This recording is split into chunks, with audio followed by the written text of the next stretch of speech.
I'm going to be very clear. This movement I'm talking about with my Black sisters, it's not going to be for everybody. Not every Black sister is going to make it on the ship. It just ain't going to happen, and that's okay.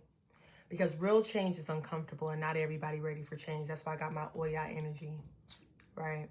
It's time for change. You know, based on our history and the systems that we've been living in. Choose your heart. This work isn't just about feeling good or having conversations online. That ain't me. Okay? It's about building ourselves and our communities from a cultural and ancestral foundation. And that kind of work requires courage and bravery. And not everybody got that, and not everybody possessed that. Okay? Not everyone is ready for that. And that's okay.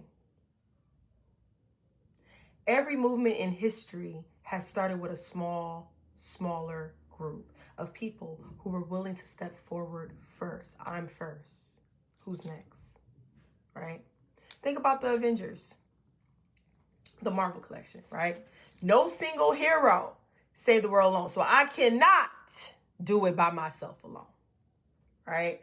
It took people with different gifts, different strengths, ideologies, visions, right? Purpose and skills to cook that up.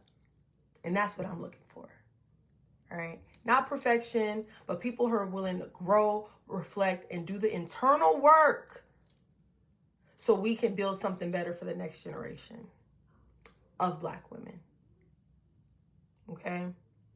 Because when even a small group of committed people begin to move differently, the future begins to change. And like I told my Baba, I said, I'd rather be on phase 1 with 100 than be on phase 4 with 1.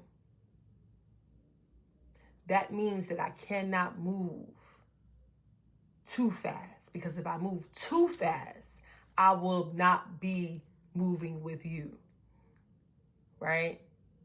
Now, I ain't gonna stay at phase 1 too long, right? But what I'm saying here is that where I'm at is not where everybody's at. And I understand that. But I'm only calling to raise the bar. Talking about practitioners, talking about healers. Looking at yourself from a historical and cultural context. Not from a Eurocentric, but an Afrocentric. Once you plant that seed and understand that, the skin has to be removed. The dirt has to be removed. The clothing, the material